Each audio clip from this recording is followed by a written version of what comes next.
मी जातीपातीच्या राजकारणाला मानणारा माणूस नाही। मी काम करणारा माणूस आहे। 24 तास लोकांची सेवा करणारा माणूस आहे आणि आम्ही कामावर त्याचं उत्तर देऊ।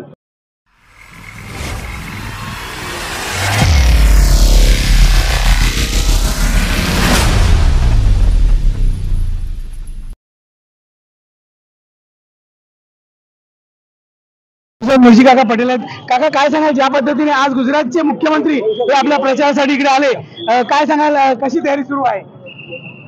तयारी प्रत्येक समाजाचा पाठिंबा आम्हाला भेटत असतो।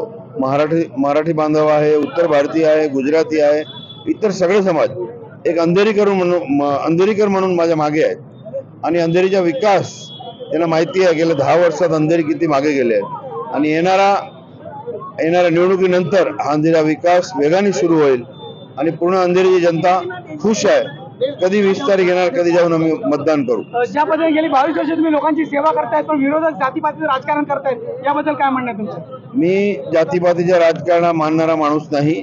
मी काम करणारा माणूस आहे। 24 तास लोकांची सेवा करणारा माणूस आहे आणि आम्ही कामावर त्याचं उत्तर देऊ।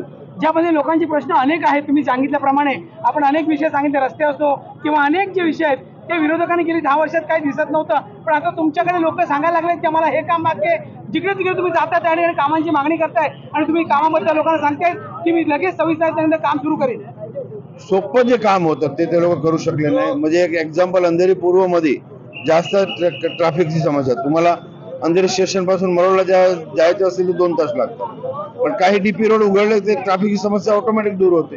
एक सरकारी हॉस्पिटल इथे पाहिजे, गरीब लोकांना परवडत नाही प्रायव्हेट हॉस्पिटल, चांगली शाळा पाहिजे। बीएमसी शाळामध्ये तुम्हाला माहिती आहे परिस्थिती काय आहे ते सगळं। आणि आमची लाडली बहीण आहे, त्यांना एक सेफ पाहिजे। प्रत्येक अंधेरी शाळेमध्ये सीसीटीव्ही लागले पाहिजे, क्लासरूम मध्ये सीसीटीव्ही लागले पाहिजे, माता भगिनींना एक सेफ्टी वाटली पाहिजे। सगळं प्रयत्न आम्ही करणार। शेवटचा प्रश्न, मतदारांना काय सांगाल? मतदान एवढंच सांगतो, 20 तारखेला जास्तीत जास्त लोकांनी बाहेर पडावं आणि धनुष्यबाणावर मतदान करावं। थँक्यू।